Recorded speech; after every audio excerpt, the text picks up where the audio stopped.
लाश। हम देंगे आपको क्राइम की हर खबर, हम तोड़ेंगे बड़ों बड़ों का दंभ, होने जा रहा है आरंभ क्राइम दस्तक विद गीतांजलि जादौन। दिखती थी हीरोइन जैसी, बात करती थी दिल को छू जाने वाली, और हुस्न था ऐसा जिसके जाल में हर कोई फंस जाए। बड़ी हीरोइन बनने के लिए मुंबई भी आ गई। मुंबई आकर चाहने लगी कि एक्ट्रेस बनकर पूरे मुंबई पर राज करूं। बनने चली थी मुंबई की रानी और बन गई गैंगस्टर की हसीना, और फिर बहाने लगी खून की नदियां। अब हम आपको दिखाएंगे एक ऐसा चेहरा जिसे आप में से कुछ लोग पहचानते होंगे और कुछ लोग नहीं भी पहचानते होंगे। तस्वीरों में दिख रही ये लड़की जिसका नाम है सिमरन सूद। लड़की सिमरन सूद 90 के दशक में अपने घर से भागकर मुंबई की रानी बनने आ गई। सिमरन नाम की इस लड़की ने हाथ पैर मारे कि कहीं से कोई काम मिले, लेकिन साइड रोल करने के लिए भी ये तैयार थी, लेकिन इसे कोई काम नहीं मिला। तो आईपीएल की रंगीन पार्टियों में जाने लगी और उसके बाद बड़े बड़े डायरेक्टर अभिनेता के साथ अपनी तस्वीरें खिंचवाने लगी ताकि लोग ये देखें और फिर छोटा ही सही लेकिन काम दे दें। बता दें, थोड़े ही समय बाद इसकी जिंदगी में विजय नाम का एक शख्स आया जिसने इसकी जिंदगी को बदल कर रख दिया। इस वजह से इसकी दोस्ती विजय से हुई। फिर दोनों में खासी बातचीत हुई, जहां विजय ने बताया कि वो एक बड़ा गैंगस्टर बनना चाहता है और मुंबई पर राज करना चाहता है। यानी कि अब आप समझ गए होंगे कि ये हसीना और मुंबई पर राज करने के लिए आने वाला गैंगस्टर आपस में क्यों दोस्त बन गए, क्योंकि दोनों को ही मुंबई पर राज करना था। दोनों की जब बातचीत शुरू हुई तो विजय को सिमरन से प्यार हो गया, जिसके बाद दोनों ने एक दूसरे से शादी का प्लान बना लिया। प्यार इस कदर परवान चढ़ा के 1990 में दोनों ने 7 फेरे ले लिए।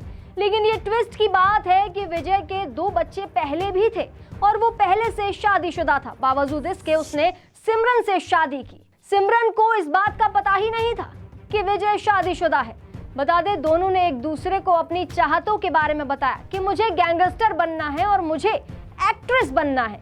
जिसके बाद विजय का दिमाग चला और उसने सिमरन से कहा कि तुम अपने हुस्न के जाल में लोगों को आसानी से फंसा सकती हो, उन्हें अपनी तरफ अट्रैक्ट किया करो और जब वो तुम्हारे जाल में फंस जाए तो उनसे ब्लैकमेल करके पैसा वसूल किया जा सकता है। पैसों की तंगी के चलते सिमरन ने विजय के इस प्लान को मान लिया और फिर आईपीएल जैसी पार्टियों में जाकर बड़े बड़े बिजनेसमैन को फंसाने भी लगी और फिर उन्हें ब्लैकमेल कर पैसा वसूलने लगी। सिमरन जिसे ब्लैकमेल करती थी उससे विजय की भी मुलाकात कराती थी और कहती थी कि ये मेरा रिश्तेदार है, जिसके बाद विजय बोलता था कि बिजनेस में पैसा इन्वेस्ट करिए, हम आपके पैसे को डबल कर देंगे।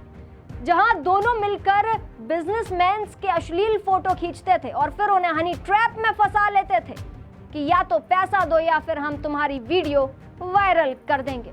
वक्त के साथ सिमरन की उम्र गुजरने लगी और वो एक्ट्रेस नहीं बन पाई, लेकिन पैसे उसको बढ़ाने थे, जिसके बाद शक्ल उसकी अब जगह जगह दिखने लगी। उम्र बढ़ी तो शक्ल पर झुर्रियां दिखने लगी, तो फिर सिमरन ने प्लास्टिक सर्जरी कराई। अब दोनों मिलकर बड़े बड़े बिजनेसमैन को फंसाने लगे और दोनों ने एक खूनी वारदात को अंजाम दे दिया। दोनों ने मिलकर बिजनेसमैन को फंसाया। एक्ट्रेस बनने की चाहत रखने वाली लड़की सिमरन खूनी बन गई और पता ही नहीं चला। दोनों ने हत्या की वारदात को अंजाम दे दिया। इसी सिलसिले में साल 2000 में विजय को गिरफ्तार किया गया। हालांकि सिमरन बाहर थी, वहीं विजय फिर 2002 में जेल से पैरोल पर बाहर आया। पैरोल पर आया विजय फरार हो गया, जिसके बाद वो सीधे बैंकॉक पहुंचा, अपनी शक्ल की सर्जरी करा दी कि कोई उसे भारत लौटने पर पहचान ना सके। जहां दोनों ने मिलकर एक करण नाम के शख्स को फंसाया जिसे एक्टर बनना था, जो कि काफी पैसे वाला था। सिमरन ने करण को अपने जाल में फंसाकर कहा कि डायरेक्टर और प्रोड्यूसर के चक्कर में मत फंसो, मैं तुम्हें हीरो बनाऊंगी, और उसने विजय को प्रोड्यूसर के तौर पर करण से मिलवा दिया। जिसके बाद दोनों ने उसके सारे पैसे, एटीएम कार्ड और क्रेडिट कार्ड सब कुछ हड़प लिया और फिर दोनों ने मिलकर उसे मौत के घाट उतार दिया। तो देखा आपने सिमरन कैसे खूनी बनी। इतना ही नहीं, लाश को 2 बैग में रखा, यानी कि आप समझ गए होंगे कि लाश के 2 टुकड़े किए गए और फिर दोनों लाश को जंगल में फेंका। अगले दिन जैसे ही लाश बरामद हुई तो इंडस्ट्री में हड़कंप मच गया। दरअसल छोटा ही सही करण प्रोड्यूसर था और सोचने वाली बात यह थी कि प्रोड्यूसर का इस तरह हत्या किया जाना चर्चा का विषय बन गया था। इतना ही नहीं, सिमरन और उसका पति यहीं नहीं रुके, उन्होंने फिर एक खून कर दिया और मरने वाले का नाम था अजय टिक्कू। जो कि इंडस्ट्री में एक्टर बनने आया था। इंडस्ट्री के दो लोगों की एक ही तरह हत्या किया जाना फिर चर्चाओं में आ गया, जिसके चलते सभी के अंदर डर का माहौल फैल गया। लेकिन जब पुलिस ने जांच पड़ताल की तो पुलिस विजय तक पहुंच गई, और जब विजय को गिरफ्तार किया गया तो उसके बाद सिमरन को भी गिरफ्तार कर लिया गया। दोनों ने अपने जुर्म कबूल लिए, लेकिन सिमरन के जुर्म कबूलने के बाद आधी से ज्यादा इंडस्ट्री हैरान रह गई, क्योंकि सभी के उसके साथ फोटोज थे। सभी हैरान रह गए कि ये लड़की एक इंसान को टुकड़ों में काट कर कैसे फेंक सकती है।